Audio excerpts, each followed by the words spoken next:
This is Charter Local Edition. I'm Brad Pomerance, and we are at Club 20 in beautiful Grand Junction, Colorado. We are joined by a member of its city council. His name is Duncan McArthur. Sir, I'm not really sure what to say. You get off an airplane, for example, in Grand Junction, and you look out, and that mesa, I mean, those vistas.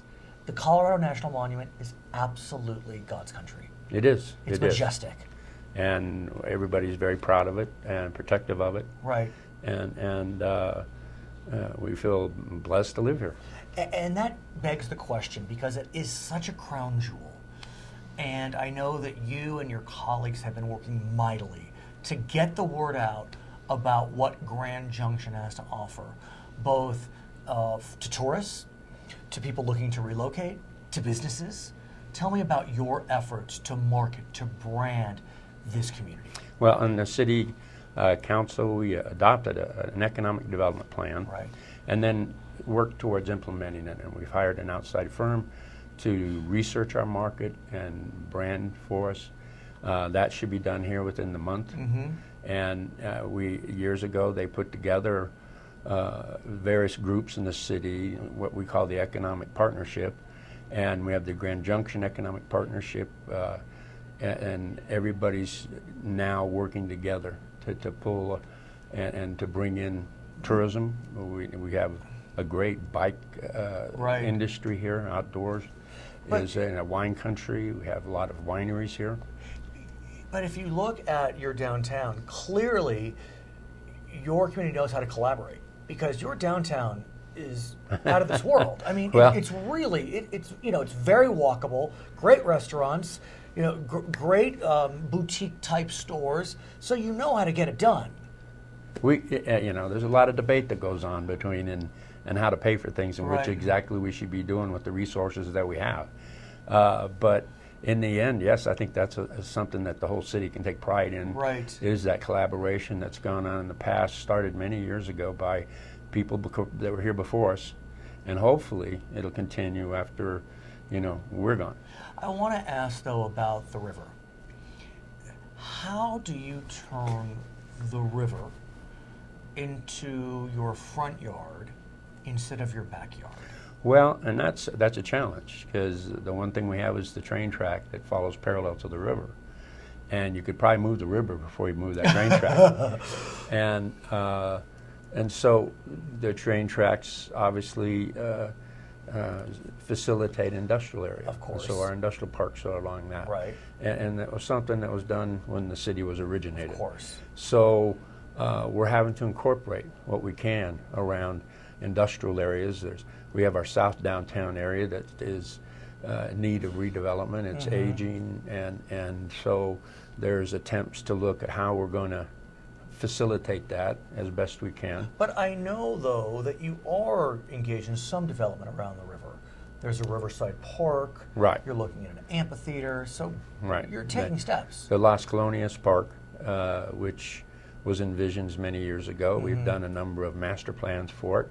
We've just completed the first phase. We're looking at the feasibility of an amphitheater to see if that makes sense. Or one of the things that makes it difficult is if you don't have a vibrant economy, right, it's hard to make these kind of investments. I want to talk about the economy, if I may. If you look at Colorado's economy overall, the entire state, the numbers in 2014 are pretty impressive. Colorado grew almost 5%, 2 times the national average, 5th in the nation. Mm-hmm. But Colorado is not monolithic in its success. Very true. Yeah, portions of the state have done very well. The western slope is not, and we've been rather flat. We've had some growth. Okay. We're up this year. Grand Junction sales tax receipts are up about $5 million. And what what percentage? Is that a nice spike? I don't know. Yeah, but 5 million. Look, it's all good. It's all good. It is good, but we were hurt with the downturn in the energy industry, right, both as a function of the market and regulations. And I want to ask you about the energy sector, because obviously oil and gas is important, both to the western slope and really a lot of Colorado. Not as important as some other western states, but it's important. Look, it's hard to deny that gas prices are going down, oil prices are going down, and oil and gas are just not in vogue. Well, it's the reflection of their success as far Right. as the market. The supply increased so much because they improved their technology so much, Right. and even needed less people to do Right. the same amount of work. And so there's been great advancements there. It has hurt here in Mesa County. Mesa County's has got everything. It's from oil, Right. gas, uranium, But yet, and I was speaking with Rose Puglisi, who's a commissioner here in Mesa County, and she reminded me that Mesa County has lost about 10,000 residents. A lot of them, oil and gas, moving to the Dakotas and Texas and Alaska. correct. Now we've actually gained most of those back. In Mesa County? Correct, in Grand Junction. Grand Junction, okay. And so, and you know, Rose is a good friend, and Right. she works hard on that part. We partner with the commissioners. I think we have a great working relationship Right. between the city council and the commissioners. So the question becomes, though, to the extent that oil and gas jobs may be fleeing, I know there are some efforts to try to convert these very capable folks into maybe construction. I mean, I understand in some parts of the state there's a labor shortage, contributing to delays and higher building costs. I don't know if that's so much Front Range versus Western Well, Slope. it's great to build things, but you have to have a demand for it. And It- if you don't have people Right. wanting a demand, and how much do you do through government to Right. build things? So there's a government demand. can't- I think there's a demand on the Front Range. Oh, absolutely. Western Slope? We're not getting the jobs here like they are in Denver, and they're getting the larger companies moving in there. We have to develop a workforce more so. It's one of our challenges. Colorado Mesa University does a great job.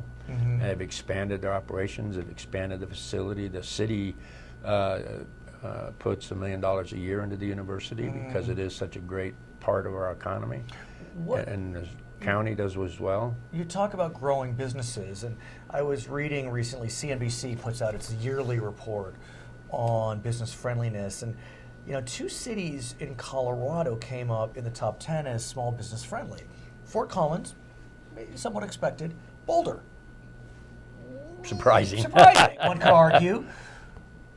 Can Grand Junction look toward whatever they may be doing to lure in small business? Because look, small business, as you know, can be such a great economic engine. And if Denver's getting the big businesses, let's keep the small businesses. Well, I just heard today that the Grand Junction Economic Partnership is very busy with people who are looking to come to Grand Junction. So that's a bright possibility. And I think it's a result of the efforts of all the folks in that collaboration. So we'll continue to work on that effort. It's, you know, the problem is, and as I tell folks, there's no magic beans to throw out in the ground and watch course. business sprout, you know. And speaking of beans, I want to ask you about ag, if I may. All right. Ag's a little soft. Is it impacting Grand Junction or Mesa County specifically? The softness in ag, is this area? I think it's done well this year. And Okay. It's, you know, it's a lot of function of the weather with the fruit and wine crops. Right. I mean, wine. Let's call. I mean, if you can get the wine industry going, get Yeah. wine tourism and wine tastings. Well, we have 21 wineries in the valley, And? they're doing well this year. We had, as I understand it, we have our visitors and convention bureau folks who put on wine tours Nice. and trains coming over from Denver. Well, let's go. And Let's go. His name is Duncan McArthur. He is a member of the Grand Junction City Council, where we are today at Club 20. My name is Brett Pomerance. It's Charter Local Edition.